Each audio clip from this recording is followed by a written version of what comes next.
स्वाध्याय से पूर्व मंगलाचरण।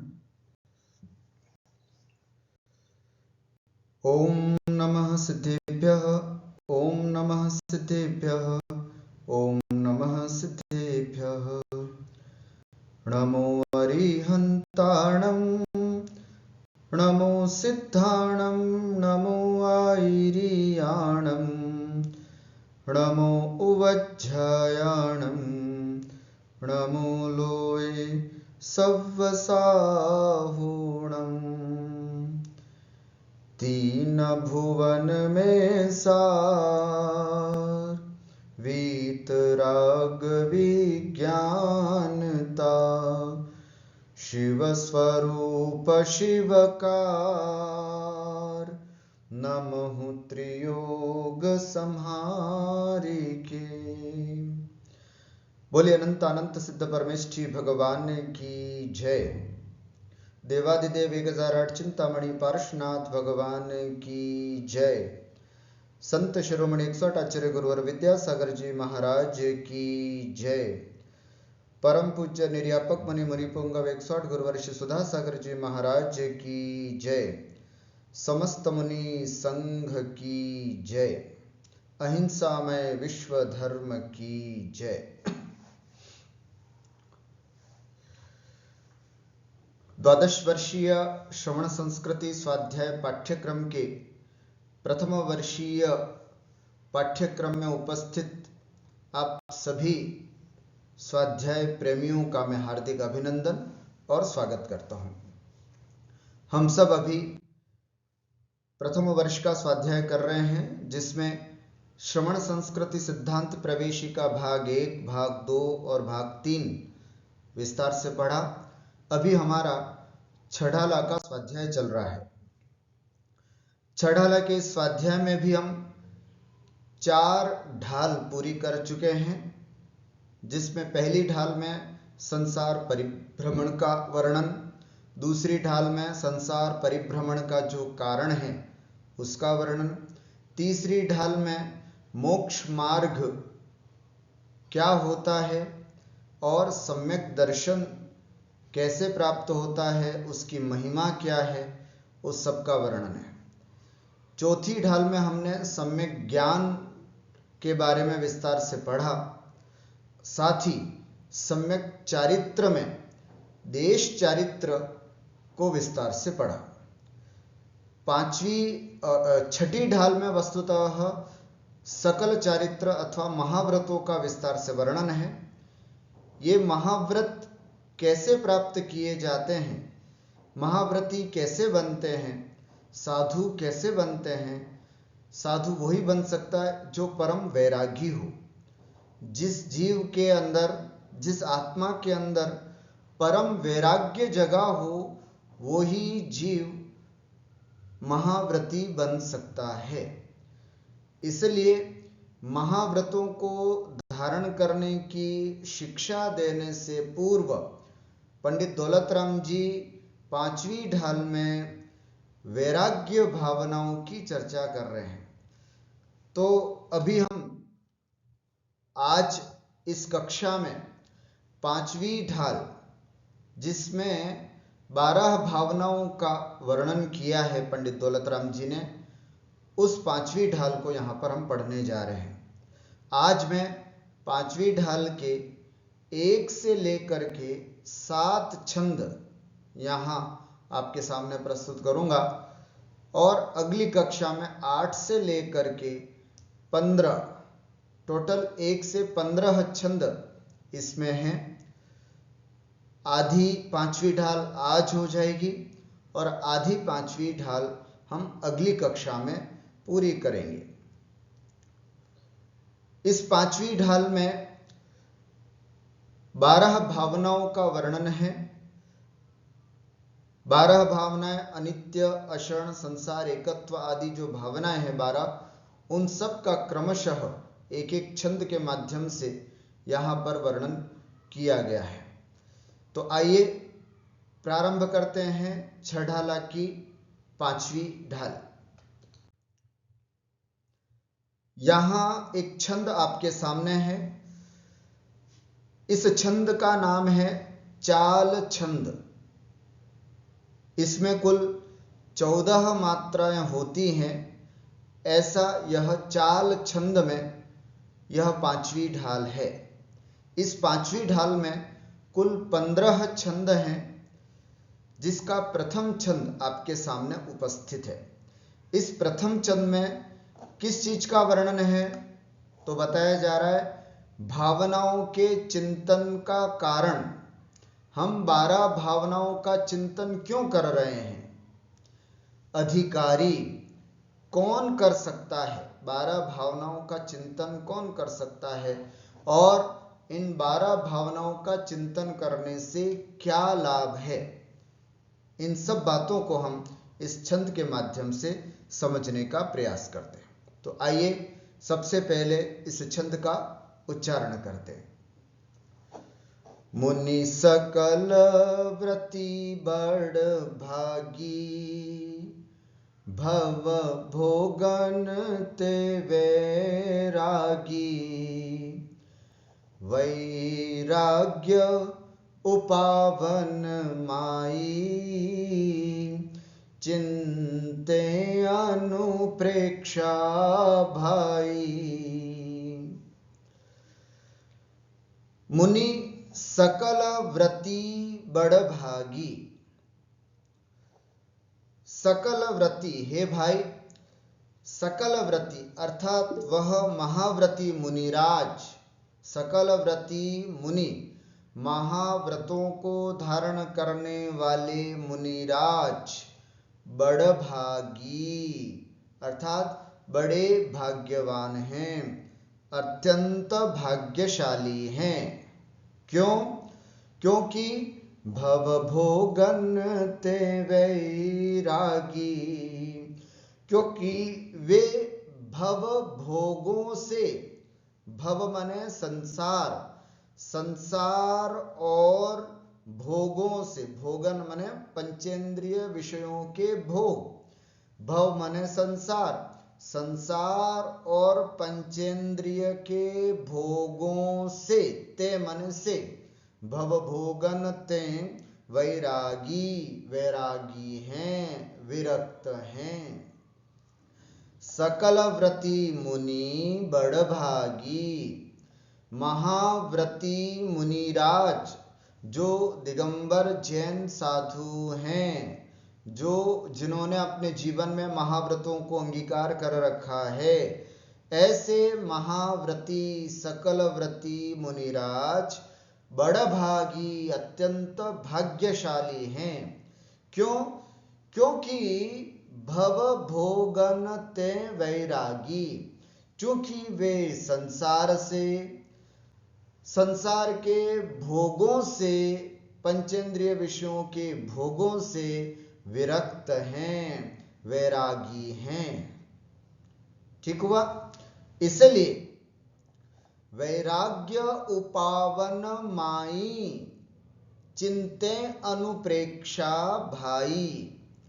वे मुनिराज वैराग्य उपावन, वैराग्य को उत्पन्न करने के लिए, वैराग्य उपावन अर्थात वैराग्य को उत्पन्न करने के लिए माई अर्थात माता के समान जो अनुप्रेक्षा अर्थात 12 भावनाएं हैं, उनका चिंतन करते हैं, उनको उनकी बार बार भावना करते हैं। फिर से, वैराग्य उपावन माई, चिंते अनुप्रेक्षा भाई।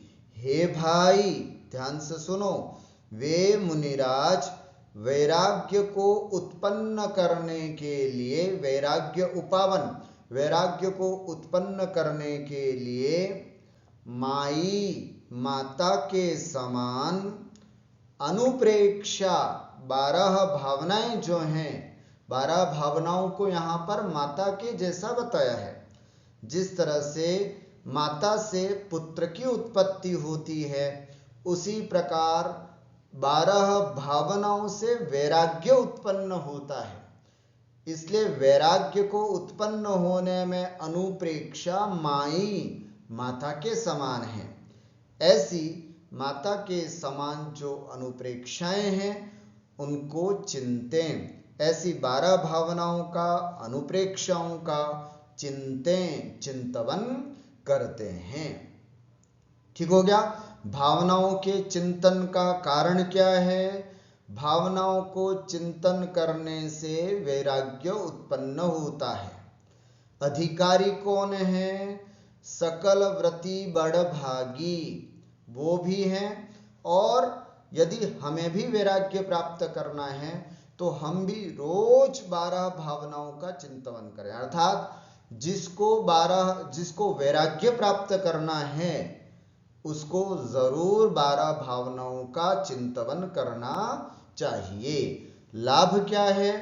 इससे हमें भी भव और भोग से विरक्तता प्राप्त होती है। ठीक हुआ पहला छंद। कुछ प्रश्नोत्तर है।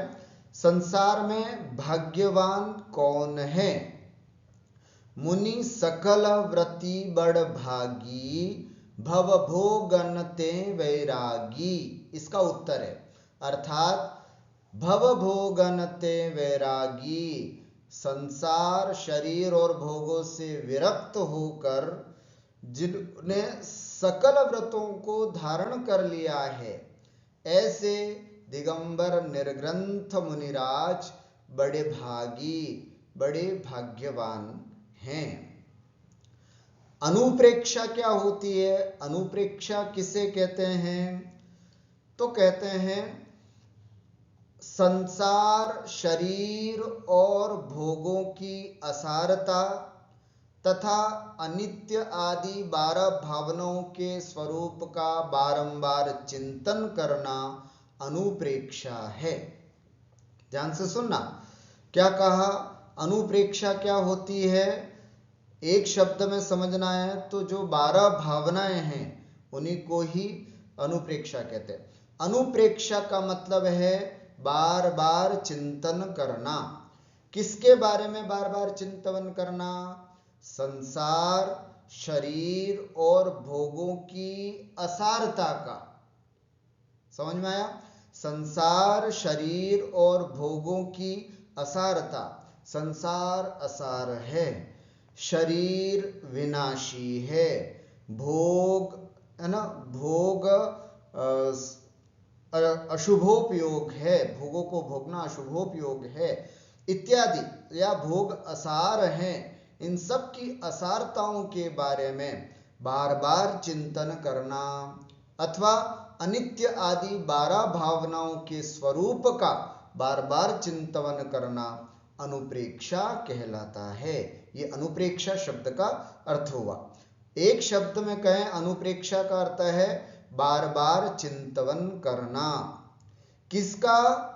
संसार, शरीर, भोगों की असारता का अथवा अनित्य आदि 12 भावनाओं के स्वरूप का बार बार चिंतन करना अनुप्रेक्षा कहलाता है।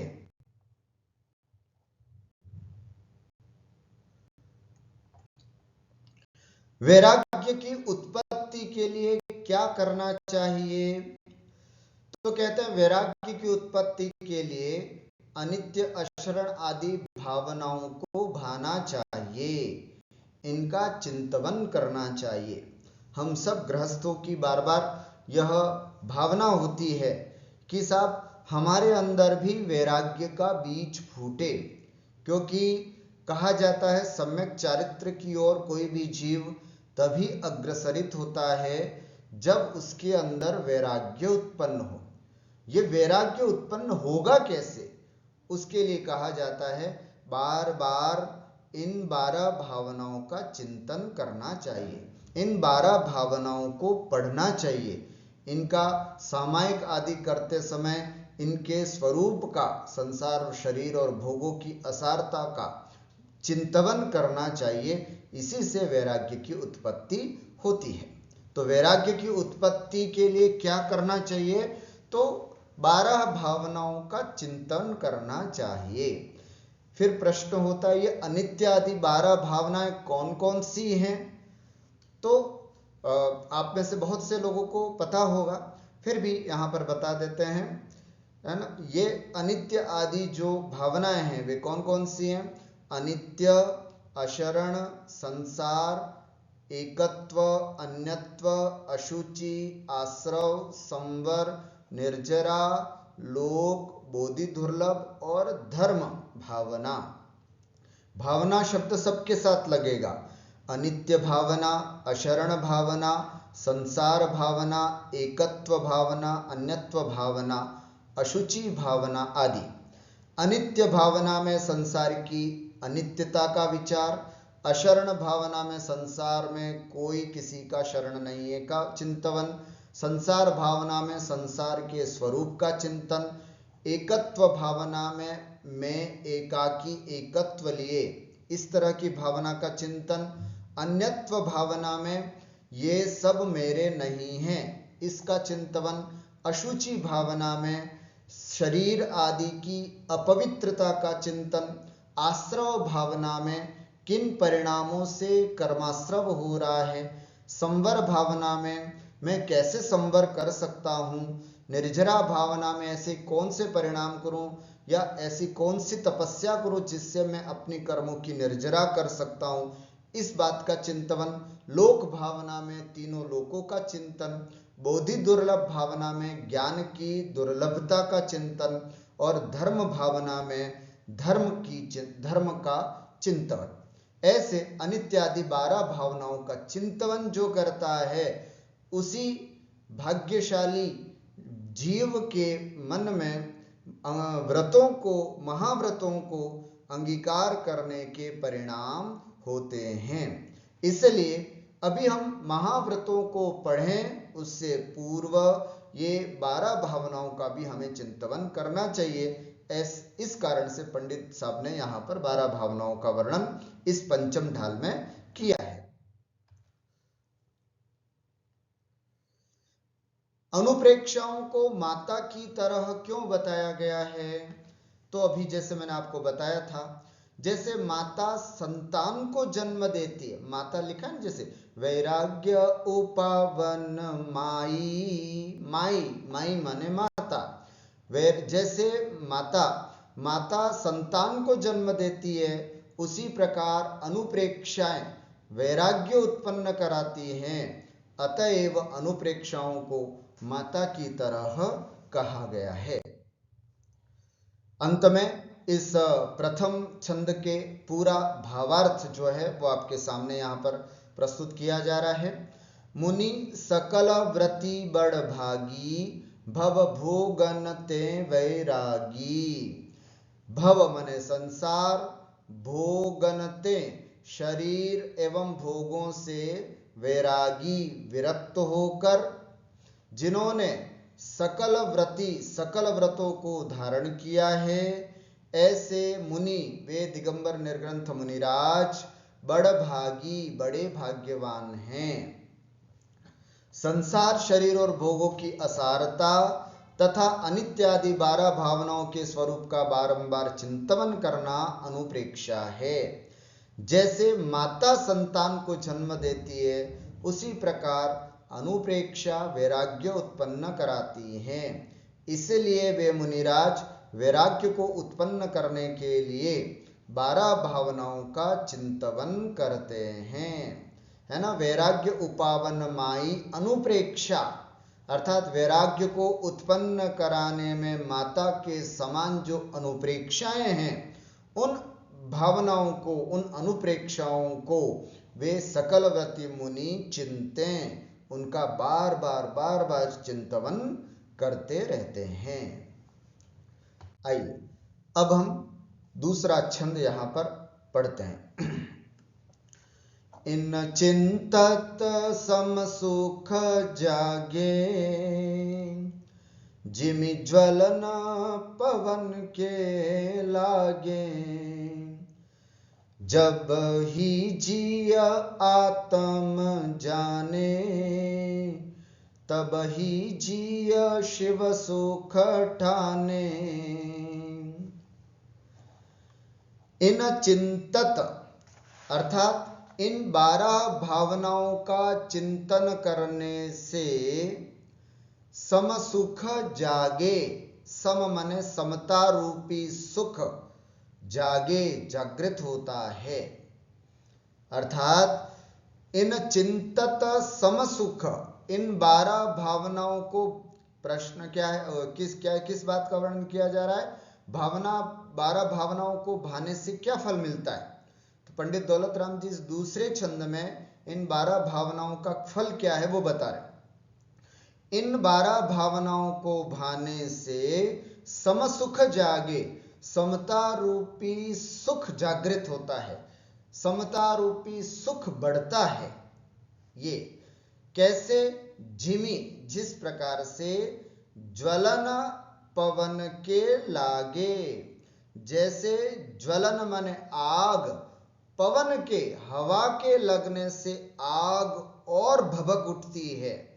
जैसे जैसे हवा लगती है तो आग और बढ़ती जाती है।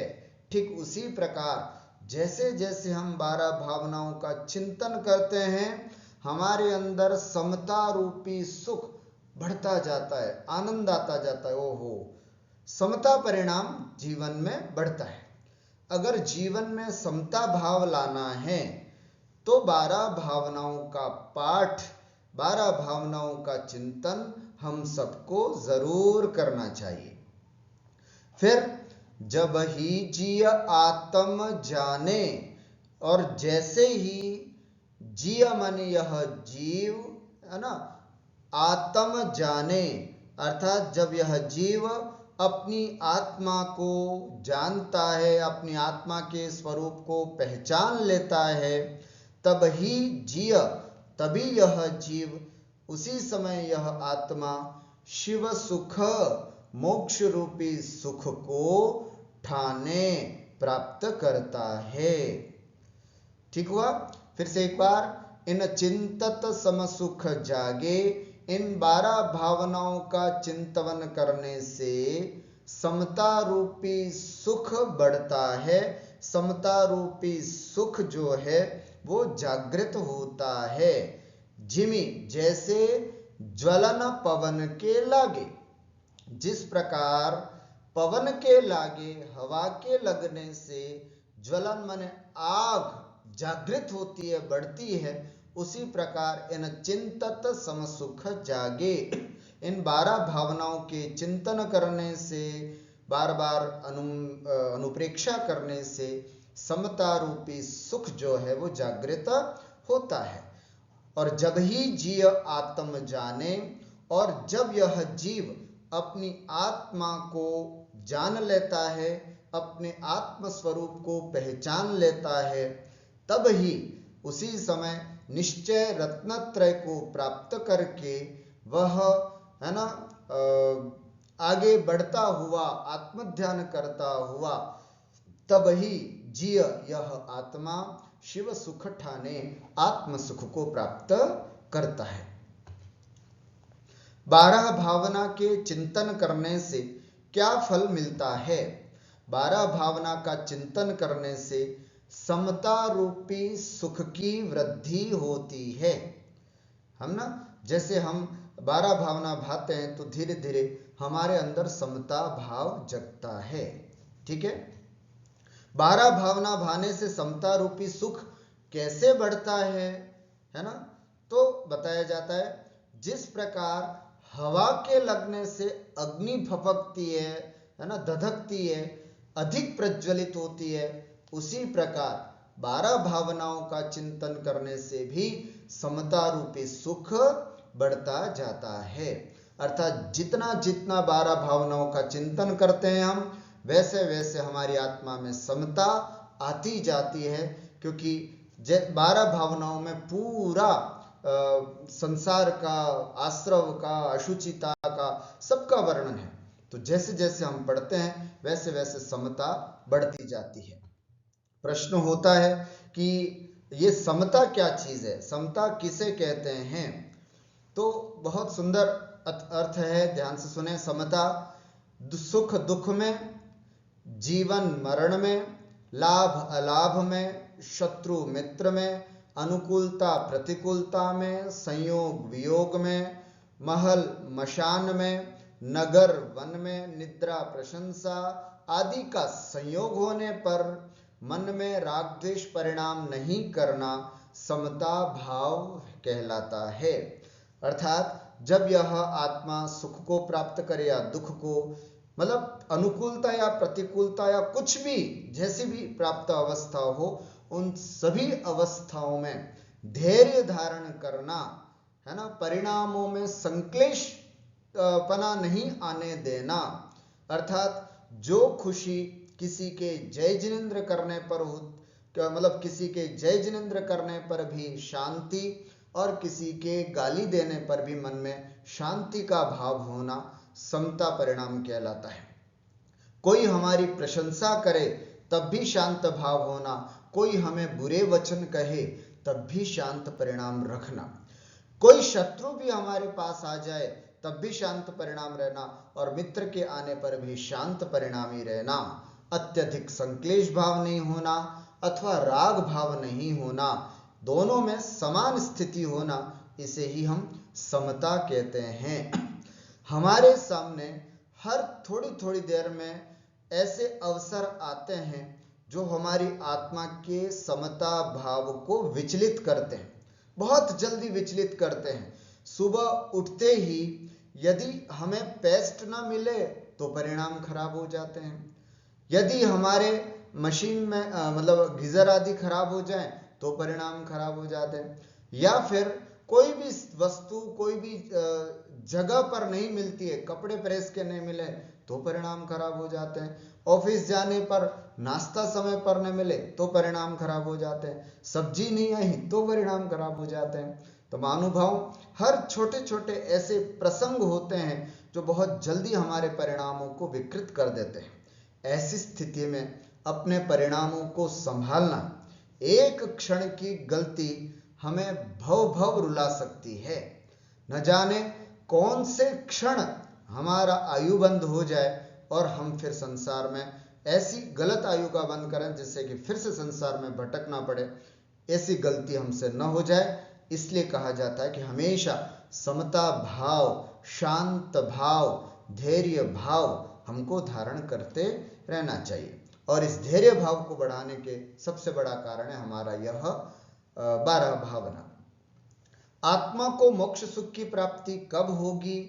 तो जिस तरह जब यह आत्मा समता भाव को धारण करते हुए अपने स्वरूप का अनुभव करता है, समता भाव धारण किया, और जब आत्म स्वरूप का चिंतन कब होता है? ये गुणस्थान 6, 7, 8वें गुणस्थान में है ना, मुनि आदि बन जाने पर समता परिणाम जब होते हैं तभी यह जीव मोक्ष सुख को प्राप्त करता है।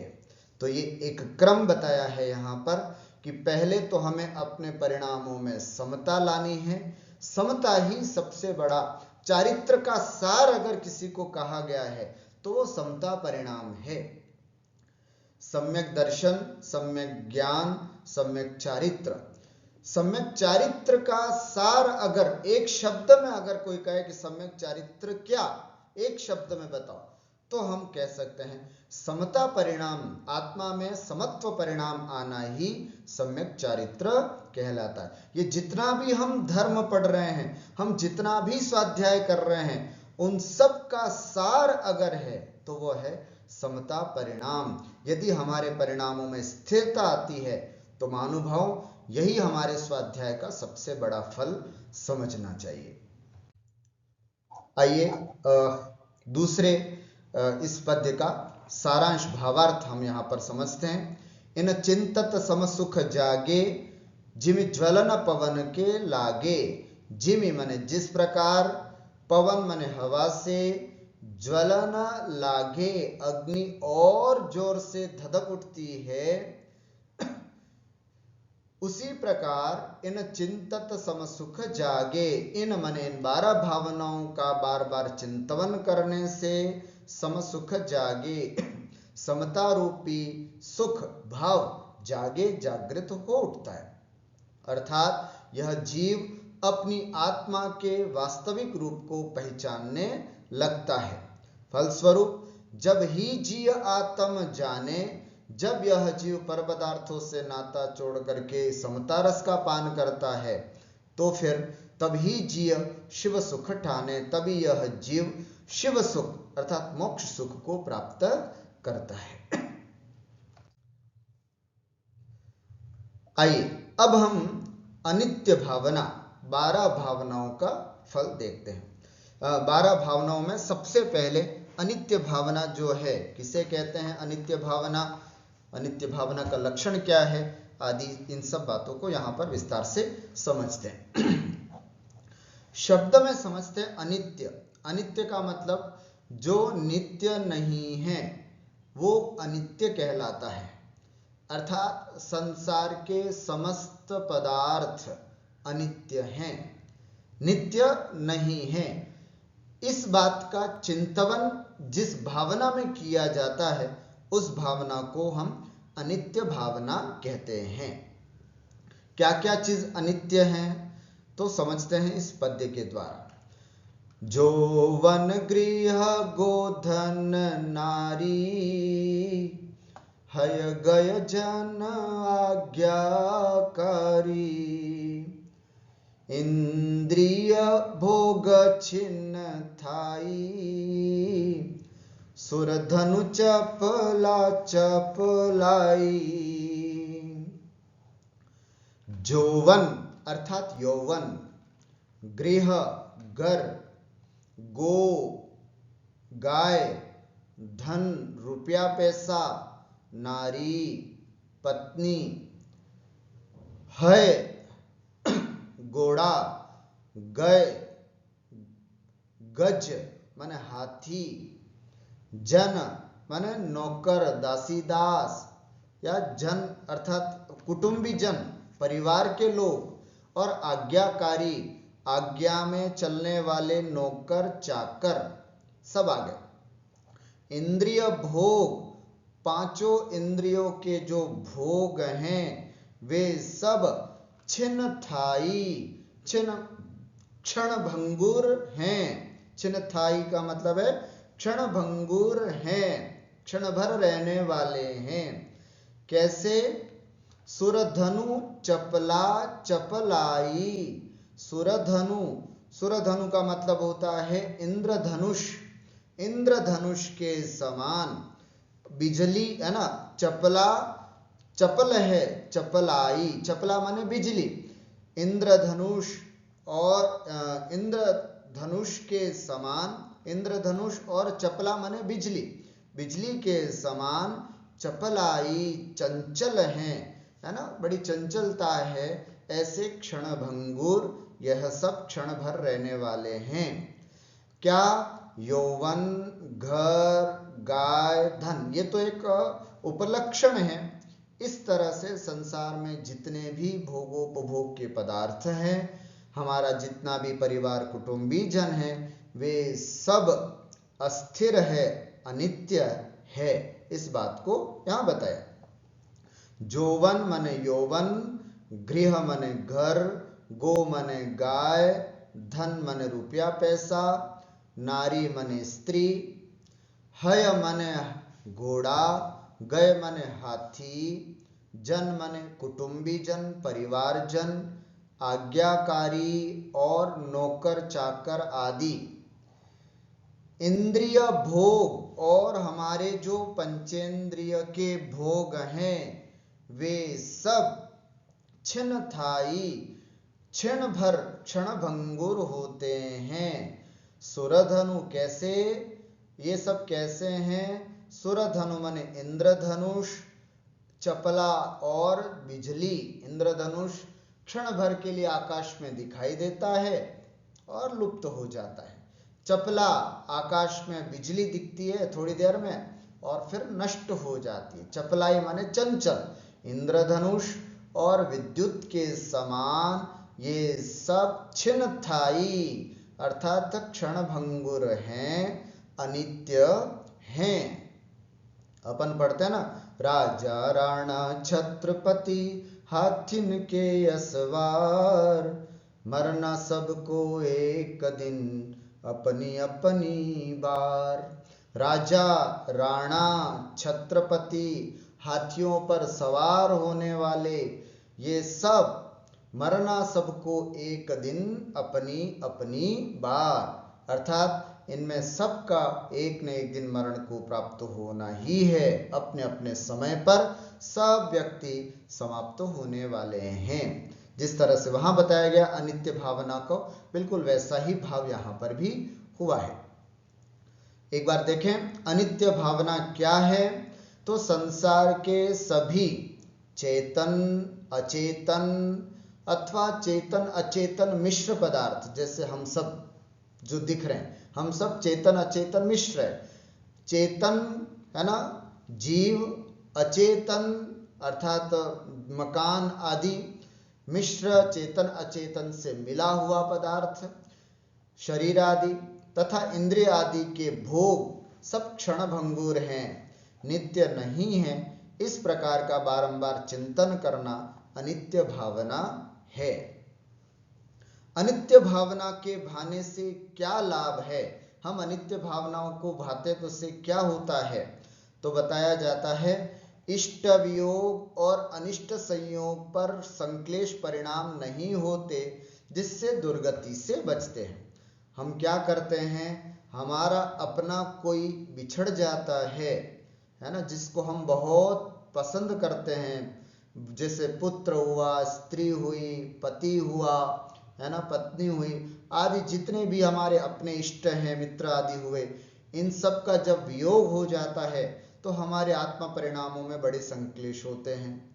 अनिष्ट संयोग, जो हम जिसके साथ रहना हमको पसंद नहीं है, ऐसे शत्रु अथवा जिनके साथ हमारा मत नहीं मिलता है, ऐसे दूसरे वैरी आदि लोगों के साथ जब हमारे संयोग होता है, तब भी परिणामों में संक्लेश भाव होता है। ऐसे दोनों ही स्थितियों में संक्लेश भाव न हो, उसके लिए हमें बार बार इस अनित्य भावना का चिंतन करते रहना चाहिए। इससे हम दुर्गति से बच सकते हैं। दूसरी बात, विषय संग्रह की भावना नहीं रहती है। प्रायः हम बहुत सारे चीजों को इकट्ठा करने में लगे रहते हैं, है ना, विषय भोगों को या संसार में मतलब परिग्रह पाप को करने में लगे रहते हैं, तो उसके प्रति भी हमारी भावना थोड़ी कम होती है। जो संग्रहित कर रखा है उसके प्रति ममत्व परिणाम भी कम होता है और धीरे धीरे धर्म में रुचि बढ़ेगी। इसके लिए हमको अनित्य भावना का बार बार चिंतन करते रहना चाहिए। एक बार सारांश पढ़ते हैं इस तीसरे छंद का। जो वन गृह गोधन नारी, हय गय जन आज्ञाकारी। यौवन घर, घर गृह माने घर, गो गाय बैल, धन रुपया पैसा द्रव्य, नारी स्त्री, हय घोड़ा, गय माने हाथी, जन माने हमारे अपने कुटुंबी जन, आज्ञाकारी आज्ञा के अनुकूल चलने वाले नौकर आदि, तथा इंद्रिय भोग, इंद्रियों के भोग, ये सब छिन्नथाई क्षण भंगुर हैं, क्षणिक हैं, स्थायी नहीं हैं। कैसे हैं? सुरधनु चपला चपलाई। सुरधनु माने इंद्रधनुष और चपला अर्थात या बिजली के अस्तित्व या चंचल इनका अस्तित्व है ना, अर्थात इंद्रधनुष और बिजली के समान चपलाई हैं, चपलता वाले हैं, चंचलता लिए हुए हैं। कोई भी पदार्थ नित्य या स्थायी नहीं है, ऐसा विचार कर बार बार चिंतन करना अनित्य भावना कहलाती है। महानुभाव, ऐसी अनित्य भावनाओं का चिंतन भी हमें रोज करते रहना चाहिए, जिससे कि हमें किसी भी प्रकार के परिणामों में संक्लेश भाव न हो। अगली चौथा पद्य, अशरण भावना का लक्षण। सुर असुर खगाधीप जेते, मृग जो हरि काल दलेते, मणि मंत्र तंत्र बहु हो कोई, मरते न बचावे कोई। सुर देवता, असुर है ना, सुर में वैमानिक देव, असुर में भवनवासी व्यंतर और ज्योतिष देव। खग, खग मने विद्याधर, ख मने आकाश, ग मने गच्छति, ख मार्गेण गच्छति इति खग अर्थात विद्याधर। अधिप मने राजा। ठीक हुआ। देवता, वैमानिक देव, भवनवासी व्यंतर और ज्योतिष देव, विद्याधर, अधिप मने राजा। एक अर्थ तो ऐसा हो सकता है। इस अधिप को भी सबके साथ जोड़ सकते हैं अपन, तो भी हो सकता है। सुराधिप देवताओं का राजा इंद्र, असुराधिप और भवनवासियों के इंद्र, ज्योतिषियों के इंद्र, व्यंतरों के जो इंद्र हैं। खग मने विद्याधर और अधिप का मतलब होता है चक्रवर्ती राजा। ऐसे भी अर्थ हो सकता है। जेते ये जितने भी हैं, मृग जो हरि काल दलेते ये जितने भी हैं वे सुर असुर खगाधिप जेते ये सब दले अर्थात नष्ट हो जाते हैं। चाहे देवता हो, चाहे विद्याधर हो, चाहे चक्रवर्ती हो, ये सभी दले नष्ट हो जाते हैं। एक न एक दिन ये सभी मरण को प्राप्त हो जाते हैं। कैसे? तो कहते हैं जो मृग ये किससे नष्ट होते हैं? काल दलेते। सुर असुर खग अधिप ये किससे? काल दलेते अर्थात इन सब को काल जो होता है मृत्यु इन सब को नष्ट कर देती है। कैसे? जो मृग हरि है ना, जो हरि मृग दले, जिस प्रकार से हरि माने शेर के द्वारा शेर की चंगुल में फंस जाने वाला मृग होता है, वो दले नष्ट हो जाता है, मृत्यु को प्राप्त होता है। उसी प्रकार सुर चाहे देवता हो, चाहे विद्याधर हो, चाहे राजा हो, वो भी एक न एक दिन काल दले, काल माने मृत्यु के द्वारा नष्ट हो जाया करते हैं, है ना। ठीक हुआ। जो मृग हरि जिस प्रकार से हिरण सिंह के द्वारा नष्ट कर दिया जाता है, उसी प्रकार है ना इंद्र हुए, नरेंद्र चक्रवर्ती हुए, वे सब भी काल दले अर्थात मृत्यु के द्वारा नष्ट कर दिए जाते हैं। मणि मंत्र तंत्र बहु होई, मरते न बचावे कोई। मणि है ना, बहुत सारे मणि आदि पहनते हैं हम लोग कभी कि साहब इससे हम शायद मृत्यु से बच जाएं, है ना। कई ऐसे लोग होते हैं जो अलग अलग मणियों को धारण करवाते हैं। तो मणि कोई बचा ले, कोई मंत्र तंत्र हो, कितना भी कर लो, मरते न बचावे कोई। अर्थात जब व्यक्ति मृत्यु को प्राप्त होता है अथवा जिसकी आयु जितनी है, वह आयु जब पूरी हो जाती है तो उसको कोई भी नहीं बचा सकता है। ठीक हुआ। एक बार फिर से, जो हरि मृग दले, जिस प्रकार से एक सिंह मृग को नष्ट कर देता है, उसी प्रकार सुर असुर खगाधिप काल दले, उसी प्रकार एक काल जो होता है, मृत्यु जो होता है, वो बड़े बड़े राजा, देवता, विद्याधर, चक्रवर्ती, इन सबको भी काल जो है, मृत्यु जो है, वो सबको नष्ट कर देती है। और ऐसे समय में कितना भी बड़ा व्यक्ति क्यों न हो, मणि मंत्र तंत्र बहु होई, ये बहुत सारी चीजें हैं, मरते न बचावे कोई। कोई भी वस्तु ऐसी नहीं है जो किसी व्यक्ति को मरने से बचा सकती। महानुभावों, अर्थात जब तक जिसकी जितनी आयु है वह आयु पूरी करने के बाद ही व्यक्ति मरण को प्राप्त होता है। आयु शेष है तो कितना बड़ा भी उपसर्ग क्यों ना आ जाए कुछ नहीं हो सकता, और आयु समाप्त हो जाए तो फिर कितनी ही मणि मंत्र तंत्र कर लें तो उनको कोई बचा नहीं सकता। अशरण भावना है, अशरण माने कोई शरण नहीं है। जब मृत्यु आती है तो कोई भी शरण को प्राप्त नहीं होता। अशरण भावना क्या है? संसार में मरते हुए जीव की कोई शरण नहीं है, ऐसा बार बार चिंतन करना अशरण भावना है। ठीक हुआ? यथार्थ में शरण कौन है फिर? यदि हम ज्ञानी जीव हैं, यदि हम सम्यक दृष्टि जीव हैं तो हमें कोई न कोई तो शरण ढूंढना पड़ेगा। तो पूछते हैं शिष्य, गुरुजी ये बताओ कि फिर वास्तविक यथार्थ में शरण कौन है? तो उसके लिए कहा जाता है चत्तारि शरणम पव्वज्जामि। लोक में केवल 4 ही शरण हैं जिसकी शरण को मैं पव्वज्जामि प्राप्त होता हूं।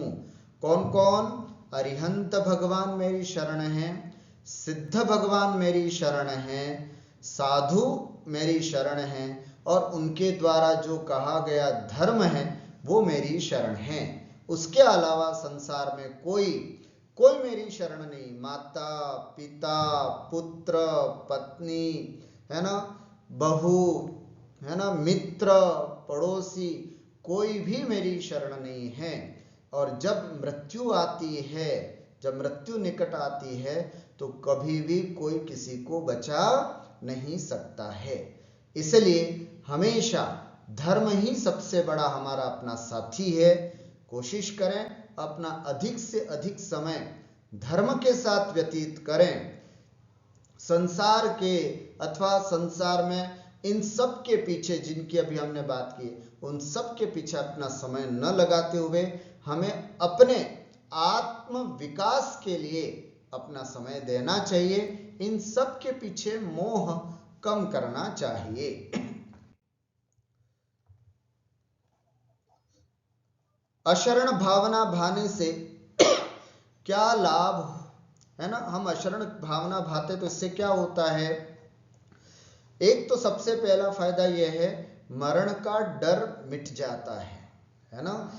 व्यक्ति को मरने से सबसे बड़ा डर लगता है कि कब न जाने कैसी मौत आ जाए, परंतु जो बार बार अशरण भावनाओं को भाता है, अशरण भावनाओं का चिंतन करता है, वो फिर मौत से नहीं डरता है, क्योंकि उसने पढ़ लिया है कि चाहे देव हो, चाहे असुर हो, चाहे विद्याधर हो, इन सबको एक न एक दिन मृत्यु तो प्राप्त होनी ही है ना। अपन पढ़ते ना, दल बल देवी देवता माता पिता परिवार, मरती वीरिया जीव को कोई न राखन हार।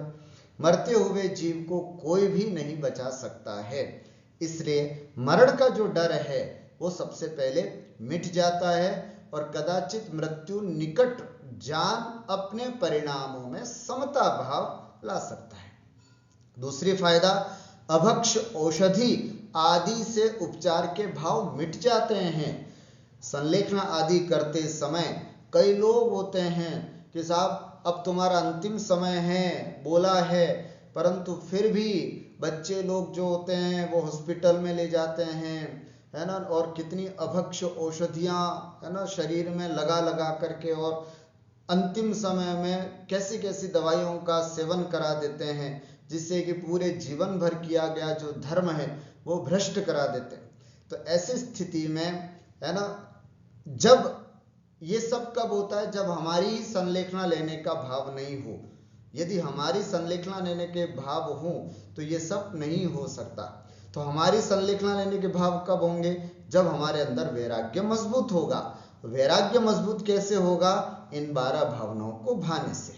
तो इसलिए अंतिम समय में भगवान का नाम लेना चाहिए, अधिक औषधि आदि के प्रति ममत्व नहीं करना चाहिए। जिनेंद्र भगवान की शरण के अतिरिक्त कहीं और जाने के भाव नहीं होते, है ना। ये फायदा है। अशरण भावना जब हम पढ़ लेते हैं तो हम उम्मीद करते हैं कि ये मुझे बचा लेगा, ये मेरी शरण को प्राप्त होगा, इससे मेरा कल्याण होगा, ये मेरा हित करेगा। ऐसे तमाम जो भाव हैं वे सब समाप्त हो जाए। कहीं किसी से भी कोई भी उम्मीद नहीं रहती है अशरण भावनाओं को भाने से, और मंत्र तंत्र आदि के चक्कर से बच जाते हैं। प्रायः जब बड़ी विपत्ति में पड़ता है कोई व्यक्ति तो बहुत सारे मिथ्यात्व की शरण में चला जाता है। कोई टोना टोटका करने वाला है उसकी शरण में चला जाता है, ये भी विचार नहीं करता कि ये किसको मानने वाला है। अरे ये सच्चे देव शास्त्र गुरु को तो मानने वाला नहीं है। अरे नहीं साहब, अपने को तो ठीक होने से मतलब है, चाहे कैसा भी मंत्र हो, कैसा भी टोना करे, अपन तो जरूर जाएंगे। ऐसा करके व्यक्ति मरण आदि के भय से मंत्र तंत्र के चक्कर में पड़ करके मिथ्यात्व की शरण में चला जाता है, मिथ्यात्व के चक्कर में पड़ जाता है। उससे भी बच जाता है यदि मन से अशरण भावनाओं को भाता है तो इन सब चीजों से भी बच जाता है। इसलिए महानुभाव अशरण भावनाओं का बार बार चिंतन करना चाहिए और इन सब चीजों से हमको बचना चाहिए। आइए अशरण भावना का अंतिम में पूरा सारांश पढ़ लेते हैं। सुर असुर खगाधिप जेते, मृग जो हरि काल दलेते। संसार में जो सुर माने इंद्र, असुर माने नागेंद्र असुरपति, खग माने विद्याधर, अधिप माने राजा या चक्रवर्ती आदि महिमावान हुए हैं, जो बड़े बड़े वैभवशाली हुए हैं, उनको उन सबको भी मृत्यु उसी प्रकार विनष्ट कर देती है जिस प्रकार हिरण को सिंह मार डालता है। अकेले जानवर सिंह जो होता है, जब हिरण मिलता अकेला तो जब उसकी दबोच में आ जाता है फिर वो हिरण बड़ा मुश्किल है, बच ही नहीं पाता। उसी प्रकार काल के दबोच में हम सब एक न एक दिन जरूर आना है, तो उससे हमको बचना चाहिए। संसार के भौतिक रत्न, मंत्र और तंत्र भी मृत्यु से नहीं बचा सकते। संसार में कोई भी शरण नहीं है और मरने से कोई बचाने वाला भी नहीं है। ऐसा चिंतन करना ही अशरण भावना कहलाती है। ठीक हुआ। आइए पांचवा, कुल 7 छंद करने हैं। अब जल्दी जल्दी हम देख लेते हैं। 2, 5, 6, 7 3 छंद और हैं। चौगति दुख जीव भरे हैं, परिवर्तन पंच करे हैं। सब विधि संसार असारा, या में सुख नाही लगारा। चौगति दुख जीव भरे हैं। चहुगति, चारों गतियों में, नरक गति, तिर्यंच गति, मनुष्य गति और देव गति, इन चारों गतियों में यह जीव दुख भरे हैं, अर्थात दुखों को प्राप्त करता है। और भरे हैं माने प्राप्त करता है। यह जीव चारों गतियों में दुखों को प्राप्त करता है और पंच परिवर्तन करे हैं, और 5 परिवर्तन कर ही रहा है। द्रव्य क्षेत्र काल भाव भव, द्रव्य क्षेत्र काल भाव भव, इस तरह से पंच परावर्तन निरंतर कर ही रहा है। सब विधि संसार असारा, है ना। यह संसार सब विधि से, सब प्रकार से यह संसार जो है असार है। कुछ भी सार नहीं है इस संसार में। या में सुख नाही लगारा, लगारा माने थोड़ा सा भी इस संसार में सुख नहीं है, ये बात इसमें कह रहे हैं। सब विधि संसार असारा, अर्थात सब प्रकार से यह संसार, सब तरह से यह संसार असार है, इसमें बिल्कुल सुख लगारा माने थोड़ा सा भी, किंचित मात्र भी सुख नहीं है।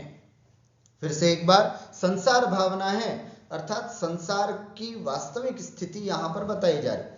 संसार भावना का मतलब जिसमें संसार का चिंतन किया जाता है वो संसार भावना। संसार कैसा है? चौ गति दुख जीव भरे हैं, चारों गतियों में यह जीव दुखों को प्राप्त करता है। ये बात हमने पहली ढाल में पढ़ा है। पहली ढाल में पूरे चारों गतियों के दुखों का वर्णन है और हमने बहुत अच्छे से देखा है एक भी गति ऐसी नहीं है जिसमें यह जीव दुखी नहीं होता है। चौ गति दुख जीव भरे, चारों गतियों में दुख भरे जीव है, दुखों को प्राप्त करता है और पंच परावर्तन पूरे करता है। द्रव्य परिवर्तन, क्षेत्र परिवर्तन, काल परिवर्तन, भाव परिवर्तन, भव परिवर्तन, इस तरह से पंच परावर्तन। ये क्या होते हैं पंच परावर्तन? इसके बारे में मैंने अलग से एक एक घंटे की 2 वीडियो बना रखी हैं विस्तार, जिसमें बहुत विस्तार है ये विषय, इसलिए मैं इसको अभी यहाँ नहीं कहूँगा। बस इतनी सी बात जानते हैं। द्रव्य परिवर्तन है ना, अर्थात प्रत्येक द्रव्यों को भोगा है। क्षेत्र परिवर्तन, 3 लोक के प्रत्येक क्षेत्र को इस जीव ने भोगा है। द्रव्य क्षेत्र। काल परिवर्तन, अर्थात इस जीव ने इस संसार काल में प्रत्येक काल में जन्म लेकर के, है ना, प्रत्येक स्थान पर जन्म लेकर के भोगा है, प्रत्येक काल में जन्म लेकर के भोगा है, प्रत्येक भव, ऐसा कोई भव नहीं है संसार में जिस भव को इस जीव ने प्राप्त नहीं किया है, और ऐसा कोई भाव परिणाम नहीं है जिस परिणाम को इस जीव ने नहीं किया है। अर्थात ऐसा कई लोग होते हैं ना साहब कि कई बार पूछते हैं कि साहब आपकी कोई इच्छा रह गई है जिसको पूरा करना है। हाँ साहब, हमें अभी हिमालय पर नहीं गए, हमको हिमालय पर जाने की इच्छा है, वो भी इच्छा पूरी करनी है। पंडित दौलत राम जी कहते हैं, जिनवाणी कहती है, भाई ऐसा कोई स्थान नहीं है जहां पर तू नहीं गया है। कई लोगों की भावना है साहब विदेशों में जाना है, घूमने के लिए जाना है, ये चीज देखने जाना है, वो चीज देखने जाना है। ऐसी स्थिति में ये भावना हमको बताती है कि संसार में ऐसा कोई भी स्थान, ऐसा कोई भी क्षेत्र नहीं है जिस स्थान या क्षेत्र पर यह जीव नहीं गया है और उसको नहीं भोगा है। इसलिए सही बात अगर कुछ नहीं किया है तो वो सम्यक्त्व की प्राप्ति नहीं की है। अतः इस भाव में तो हमें पूरा पुरुषार्थ सम्यक्त्व को प्राप्त करने में ही करना चाहिए। संसार है ना, संसार भावना किसे कहते हैं? चारों गतियों में भ्रमण करता हुआ यह जीव अनेक कष्टों को सहन करता है। इस जीव को संसार में कहीं भी सुख प्राप्त नहीं हुआ। इस प्रकार संसार का बारंबार चिंतन करना संसार भावना है। संसार का चिंतन करना संसार भावना है। क्या देवगति में भी सुख नहीं है? कई बार होता है ना, देवगति में तो सुख ही सुख है, तो क्या देवगति में भी सुख नहीं है? बिल्कुल, चारों गतियों में सुख नहीं है, देवगति में भी नहीं है। देवगति में भी सुख नहीं है क्योंकि वहां बहुत भोग सामग्री तो है, किंतु रत्नत्रय द्वारा होने वाला जो निराकुल सुख है ना, सम्यक्त्व के द्वारा प्राप्त होने वाला समता रूपी जो सुख है, आत्मिक सुख जो है, वो सुख वहां नहीं है। संयम से प्राप्त होने वाला जो सुख है वो सुख वहां देवताओं के भी नहीं है। इसलिए चारों गतियों में केवल दुख ही दुख है, ऐसा जानना चाहिए। फिर सुख कहां है? प्रश्न होता है कहां सुख है जहां के सुख की मैं कामना करूं? तो कहा है कर्म से रहित सिद्धालय में विराजित जो सिद्ध भगवान है, बिल्कुल है ना, उन सिद्धों को सुख है। इस लोक में अगर कोई सर्वाधिक सुखी कोई है तो वो कौन है? सिद्ध परमेष्ठी। बस उनकी तरह हमें भी सुखी होना है। ऐसे सिद्ध बनने की भावना हमें रोज करनी चाहिए। संसार भावना भाने से क्या लाभ होता है? सबसे पहला लाभ, हम संसार भावनाओं को भाते तो क्या लाभ है? चारों गतियों से विरक्त भाव जागृत होता है। कई बार लोगों को होता है ना कि साहब देव गति मिल जाए तो अच्छा है है ना, ये मिल जाए, विदेह क्षेत्र मिल जाए तो अच्छा है। नहीं, किसी भी गति को प्राप्त करने में कोई सुख नहीं है, ये बात संसार भावना को भाने से प्राप्त होती है। संसार की असारता का ज्ञान होता है ना। वास्तविक रूप से संसार असार है, इसमें कोई भी सार नहीं है। जो संसार विशेष सुख होता, तीर्थंकर क्यों त्यागे? अगर संसार में सुख होता तो भला तीर्थंकर इसको त्याग करके क्यों छोड़ जाते, है ना। इससे ये पता चलता है कि संसार में कोई सुख नहीं है। और अंतिम मोक्ष प्राप्ति हेतु पुरुषार्थ करने की भावना जागृत होती है, धर्म करने का पुरुषार्थ जगता है, षट आवश्यक करने का परिणाम जगता है। ये इस संसार भावना से प्राप्त होता है। सारांश देख लें। संसार में प्रत्येक प्राणी चारों गतियों के दुखों को सहता है और पांचों द्रव्य, क्षेत्र, काल, भाव और भव परिवर्तन करता रहता है, किंतु कभी शांति नहीं पाता है। वास्तव में यह संसार असार है, उसमें लेश मात्र भी सुख नहीं है। सांसारिक सुख तो सुखाभास है, नश्वर है, भ्रमरूप है और परिणाम में कटु है। ऐसा विचार करना संसार भावना कहलाता है। एकत्व भावना। एकत्व भावना किसे कहते हैं? शुभ अशुभ कर्म फल जेते, भोगे जिय एक ही तेते, सुतदारा होयन सीरी, सब स्वार्थ के हैं भीरी। शुभ अशुभ कर्म फल जेते अर्थात शुभ एकत्व भावना। एकत्व भावना का मतलब क्या? मैं अकेला हूं, इस तरह की भावना भाना एकत्व भावना कहलाती है। क्या है? शुभ अशुभ कर्म फल जेते। शुभ कर्म फल पुण्य, अशुभ कर्म फल पाप। पाप और पुण्य, है ना, अथवा पुण्य और पाप, इन कर्मों के फल में जितने भी जेते माने जो भी हैं, भोगे जिय एक ही, जिय माने एक ही जिय, भोगे इन सब को यह अकेला आत्मा ही भोगता है। शुभ कर्म का फल अकेला आत्मा ही भोगता है, अशुभ कर्म का फल भी अकेला आत्मा ही भोगता है। सुत दारा होयन सीरी। सुत मने पुत्र, दारा मने स्त्री, सीरी न होए अर्थात साथी नहीं होते। सर में दर्द होता है तो पति अथवा पत्नी पास बैठ करके पट्टी रख सकते हैं, हमारे सर दर्द को नहीं ले सकते।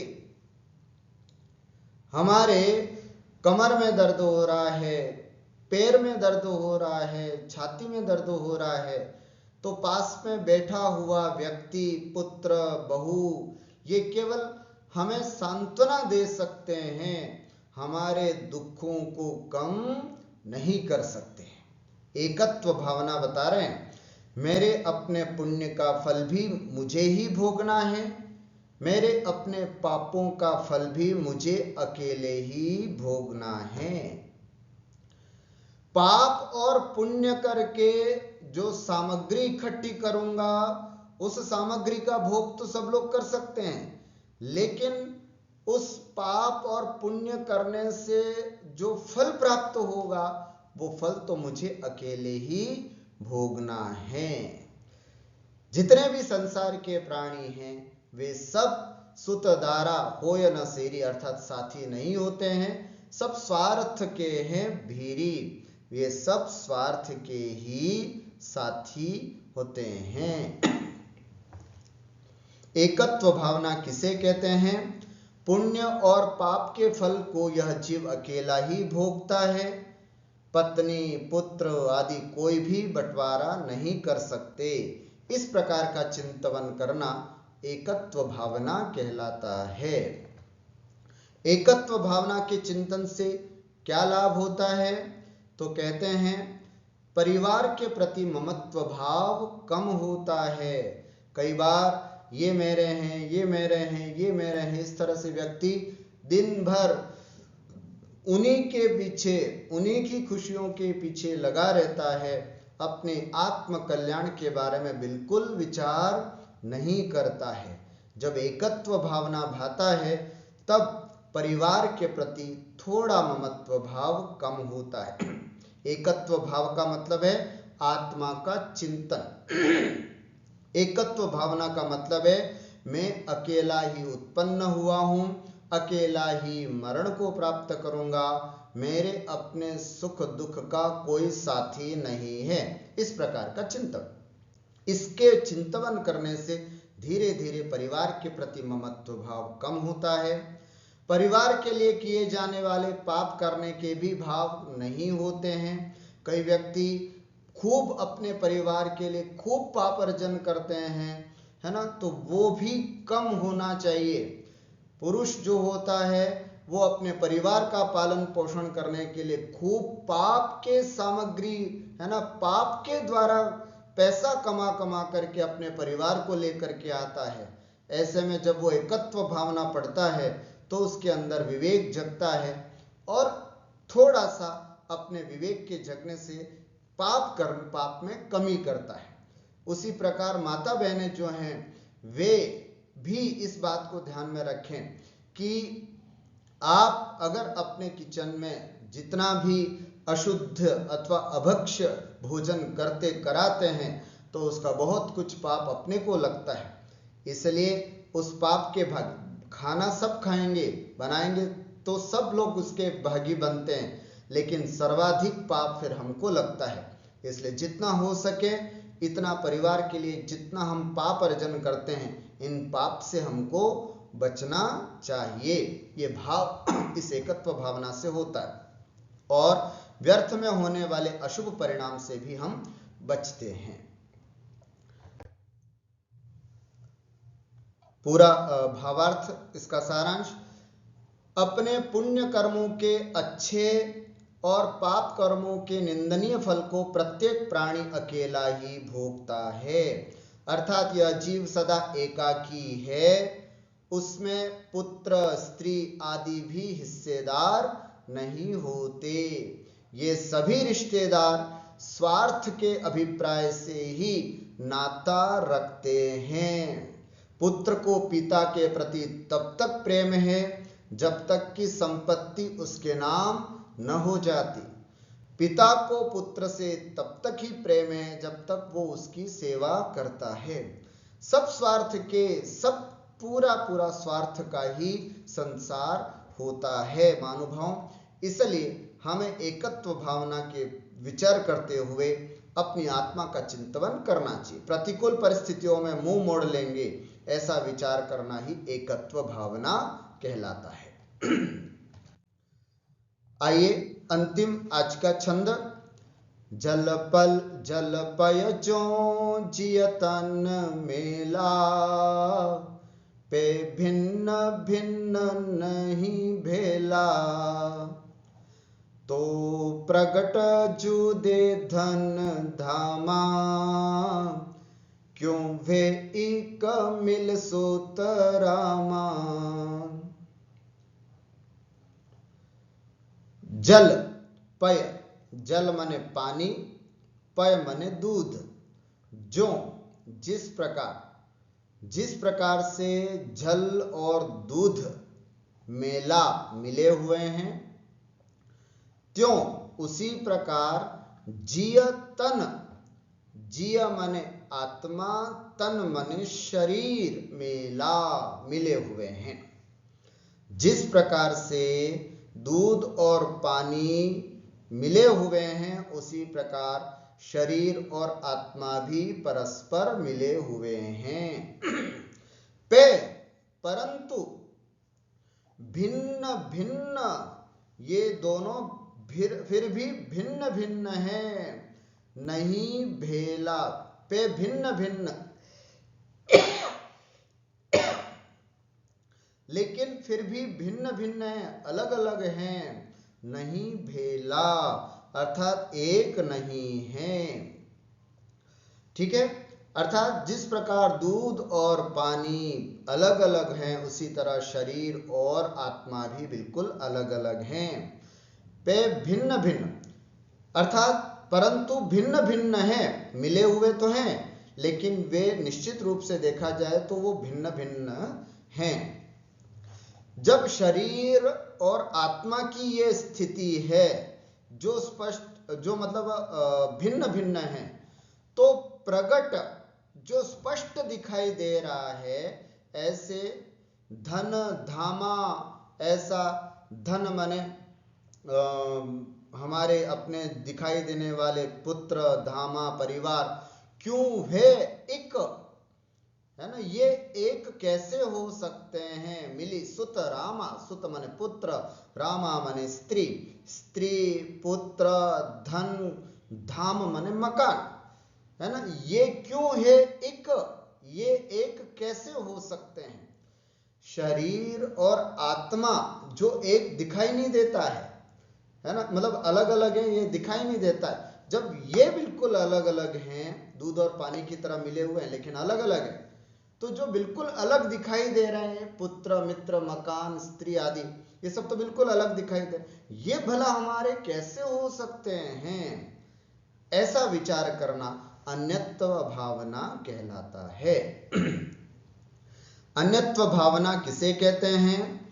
यह शरीर दूध और पानी के समान आत्मा के साथ में मिला हुआ है, उस शरीर को आत्मा से भिन्न मानना, चिंतन करना अन्यत्व भावना कहलाता है। क्या शरीर को आत्मा से भिन्न किया जा सकता है? बिल्कुल। जिस प्रकार दूध में मिले हुए पानी को अग्नि पर तपा करके अलग किया जा सकता है, उसी प्रकार तपस्या के द्वारा ध्यान रूपी अग्नि पर रत्नत्रय रूपी पात्र में आत्मा रूपी दूध को भेद ज्ञान रूपी चम्मच से हिलाते हुए कर्मों को नष्ट करके शुद्धात्मा की प्राप्ति की जा सकती है। कितनी सुंदर बात की, है ना।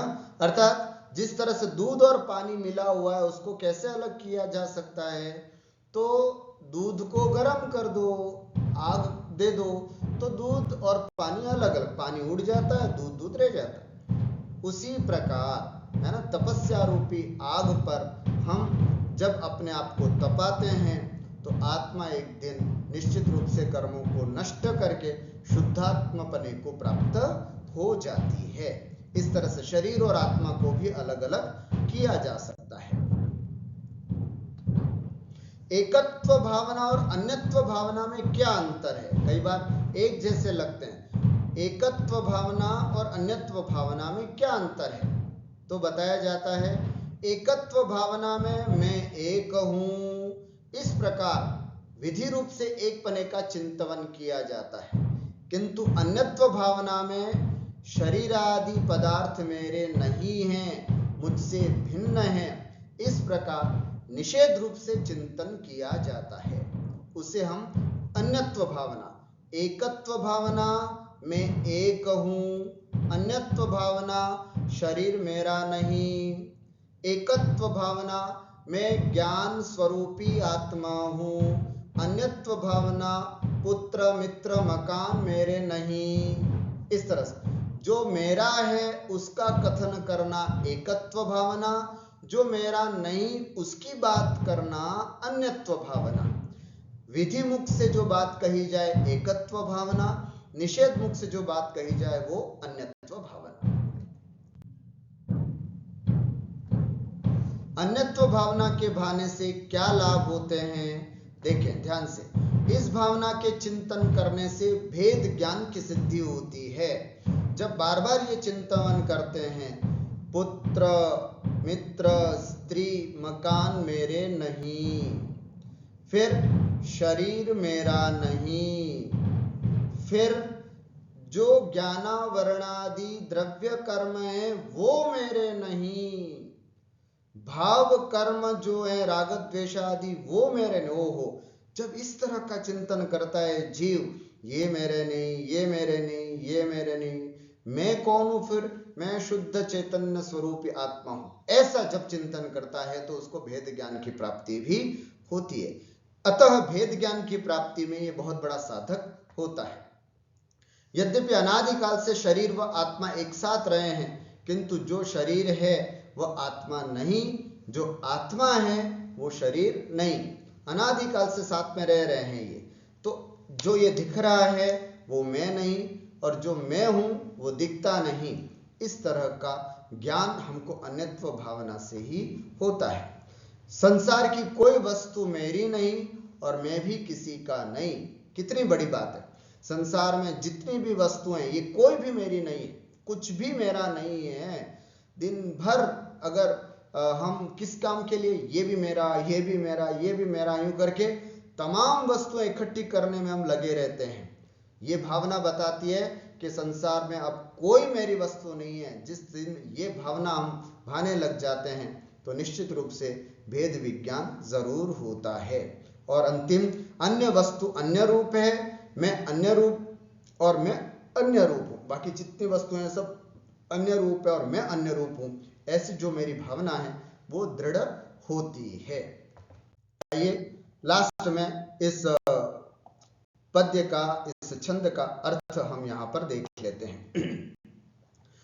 जिस प्रकार दूध और पानी एक में खोकर मिल जाते हैं, किंतु अपने अपने गुणादिक की अपेक्षा से दोनों अलग अलग रहते हैं, उसी प्रकार यह जीव और शरीर भी एक में खोकर मिले हुए हैं, तो भी वे दोनों अपने अपने स्वरूपादिक की अपेक्षा से अलग अलग हैं, एक नहीं। दूध का स्वरूप भिन्न है, जल का स्वरूप भिन्न है। उसी प्रकार शरीर का स्वरूप स्पर्श रस गंध वर्ण वाला है, मेरी आत्मा का स्वरूप ज्ञान दर्शन वाला है। भले ही साथ में है लेकिन दोनों एक दूसरे में से बिल्कुल भिन्न हैं। जब लेश मात्र भी पृथक न दिखने वाले जीव तथा शरीर भी जुदे जुदे हैं, है ना, ये दोनों साथ में, बिल्कुल नहीं पता चलता कि शरीर अलग है और ये आत्मा अलग है। तो लेश मात्र भी अलग न दिखने वाले जीव तथा शरीर भी जब जुदे जुदे अलग अलग है, तो स्पष्ट रूप से अलग दिखने वाला यह धन, यह मकान, यह पुत्र स्त्री आदि एक अपने कैसे हो सकते हैं, ऐसा बार बार चिंतन करना ही अन्यत्व भावना कहलाता है। इस प्रकार से आज हमने, है ना, शुरू में 12 भावना कौन भाता है, किस लिए भाई जाती हैं, इनके भाने से क्या फल होता है, उसके साथ अनित्य, अशरण, संसार, एकत्व और अन्यत्व, इन 5 भावनाओं को भी हमने आज विस्तार से देखा। महानुभाव, इन भावनाओं को भाएं, प्रतिदिन इनका चिंतन करें। रोज शाम को सामायिक जब हम करते हैं या सुबह सामायिक जब हम करते हैं, तो इन सामायिक के समय में भी बार बार इनको बोल बोल करके हमें इसका चिंतन करना चाहिए। मैं शुद्ध स्वरूपी आत्मा हूँ, संसार अनित्य है, मेरी कोई शरण नहीं है। इस तरह से बोल बोल करके अपनी ही भाषा में इनको बोल बोल करके चिंतन करें, और ऐसे सकारात्मक शब्दों को सुन सुन करके आत्मा के अंदर संस्कार डालें। एक न एक दिन ऐसा जरूर आएगा कि आत्मा में वह भेद विज्ञान जागृत होगा और हम सम्यक चारित्र को जीवन में धारण कर महाव्रती बने। ऐसी मंगल भावना के साथ मैं अपनी बात को विराम देता हूं। बोली द्वादशांग जिनवाणी माता की जय।